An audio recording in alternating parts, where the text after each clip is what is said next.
It is the modern trend amongst films, especially in Hollywood, for multiple film universes to be created, including Marvel, DC, Transformers, and even Call of Duty. But does this distribution process work for short films as well? And how well do the short films that I have chosen exist outside of the game they are based on? These are questions I'll be looking to find answers to throughout this video essay. I will be drawing my focus to the short films created by Blizzard, released alongside the popular video game Overwatch. I will be focusing mainly on the short animations Dragons and The Last Bastion. However, I will be drawing reference to the other animated shorts throughout. These shorts have been created for multiple purposes, some to showcase new heroes being released into the game, some to show off a new map, and some just to expand the backstory. All, however, have their own unique charm and style, despite all being interconnected. This is mostly due to the uniqueness of each of the characters within Overwatch, each one being of a different national heritage, gender, species, so forth, meaning that each one can be relatable to somebody in the world. This is certainly one of the appeals of the game, and carries across to these animated shorts as well, which is no coincidence.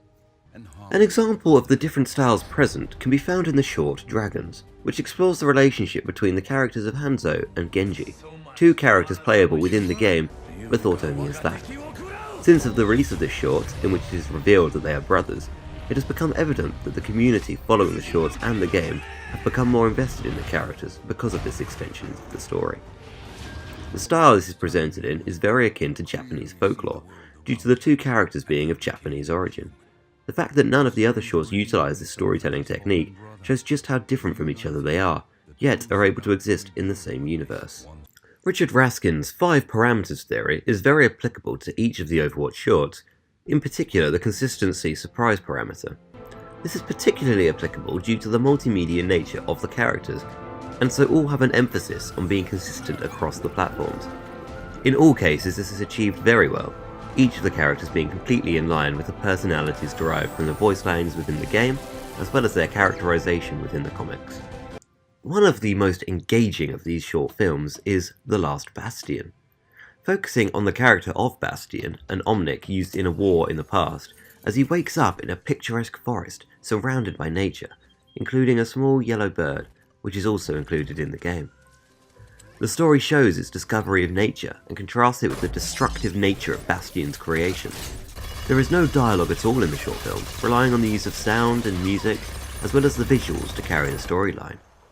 The story eventually reaches a crossroads, a point where Bastion must decide whether to return to the peace of nature or carry on to the city on a revenge mission. The visuals and use of symmetry paint this idea very well, and fills the space of dialogue very well as well.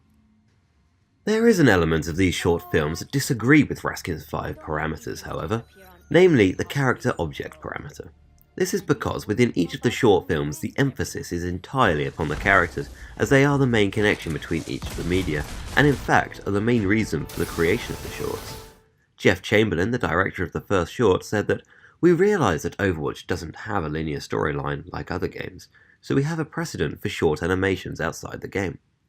And this is where the focus lies, upon expanding the characters and the world of Overwatch, in creating engaging storylines within a fictional universe. Saying this, however, the short films do adhere in part to this parameter, as they feature characters who each have their own objective within each story.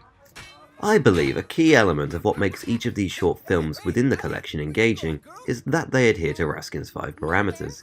Despite all being part of an interlocking universe, they all have successful and interesting stories that adhere to the parameters that Raskin suggests.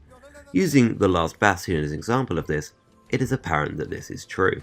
In adherence with the causality choice parameter, the protagonist Bastion makes decisions based on his surroundings and the information supplied to the audience.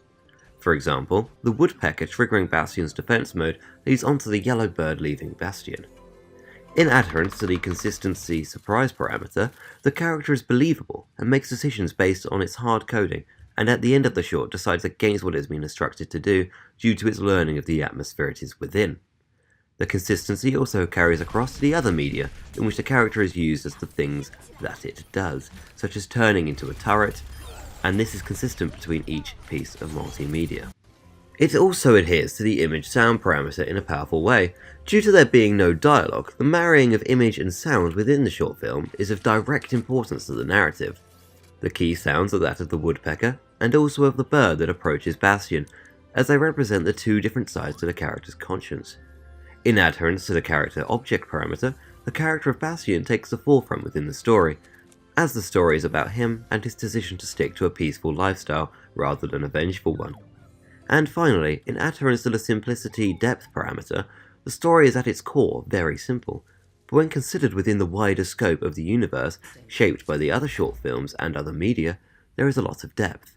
This depth is evident in the section of the film where Bastion finds another unit that had fallen during the War of the Omnic Crisis, discovering first-hand the extent of the conflict.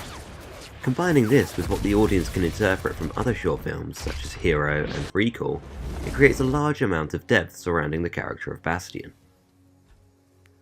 All in all, it is clear to me that the Overwatch shorts, each with their own unique styles, and the distribution methods in which they are released, do add to the engaging nature of the individual short films. Much like the Hollywood trend of an extended universe, due to the characters already existing within the same world, it allows for more depth in the stories that are told, as each one has elements that link it in some way to another, and perhaps answer questions raised by one that preceded it. This in turn demonstrates that the format that works well for Hollywood blockbusters can also be applied to short films and have success.